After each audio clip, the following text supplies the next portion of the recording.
आज माननीय शिरीष सावंत पक्षाचे नेते यांनी माझ्याशी आणि पक्षाचा कोणता संबंध नसल्याचं पत्र व्हॉट्सअपला टाकलेलं आहे. माझ्याकडे अद्याप आलेलं नाही.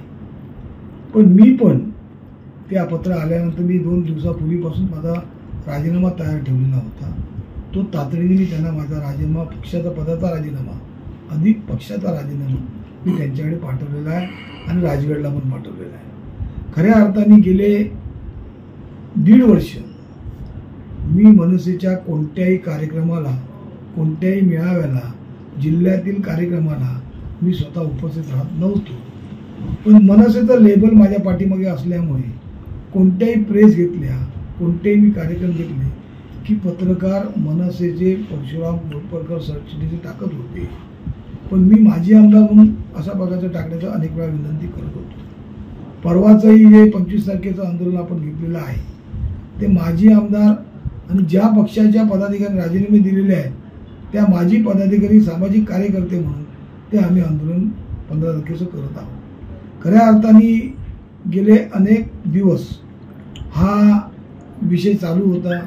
मधल्या काळात हे शिरीष सावंत माझ्या येऊन भेटून गेले होते.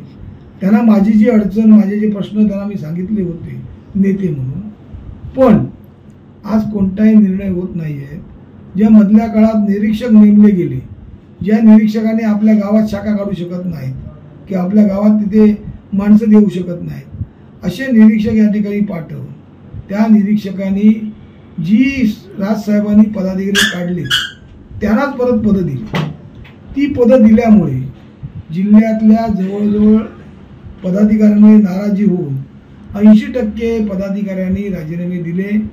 ते पक्षाचे पण दिले आणि सदस्याचे पण दिले. हे दिल्यानंतर यांची एक बैठक मी घेतली किंवा काहीतरी होण्याच्या दृष्टीने. पण त्या बैठकीमध्ये पण पक्षाच्या सर्वच असलेल्या राजीनामे नाराजी होती की आपण पक्ष या ठिकाणी राहणारच नाही. उपरोधात तुमच्या नेतृत्वाखाली आम्ही काम करू, पण पक्षाच्या नेतृत्वाखाली आम्हाला काम करायला लावू नका. आणि म्हणूनच 18 रोजी सर्व ह्या जिल्ह्यातील राजीनामे दिलेल्या कार्यकर्त्यांना, त्यांच्यातले पदाधिकारी, त्यांचे कार्यकर्ते यांच्यासोबत एक मेळावा कुडाळ येथे घेण्याचं त्यांनी त्याचवेळी ठरवलं आहे. ज्या दिवशी हा आपला हा कार्यक्रम आंदोलन ठरलेलं त्या दिवशी ते ठरलेलं आहे.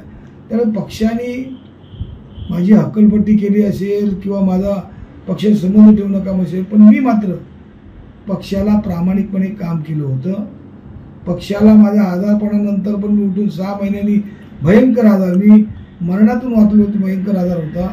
त्या आजारातून उठल्यानंतर पण 6 महिन्यांनी मी पक्षाच्या कामाला लागलो होतो. पण काही पदाधिकारी पक्षाचं काम करत नव्हते. त्यांनाच परत नेमल्यामुळे माझ्या मनामध्ये पण नाराजी होती. नाराजीमुळेच आज त्यांनी जो निर्णय घेतला तो चांगला निर्णय घेतला आणि पौष महिन्यात निर्णय घेतला. आता पौष महिना उद्या संपेल. चांगला निर्णय कधी कार्यकर्ते सांगतील तो निर्णय आम्ही करू आणि त्यातून कार्यकर्ते आणि आम्ही जिल्ह्यातल्या जनतेशी नाळ असलेली, जिल्ह्यातल्या जनतेचे प्रश्न सोडवण्यासाठी आम्ही कटिबद्ध राहू.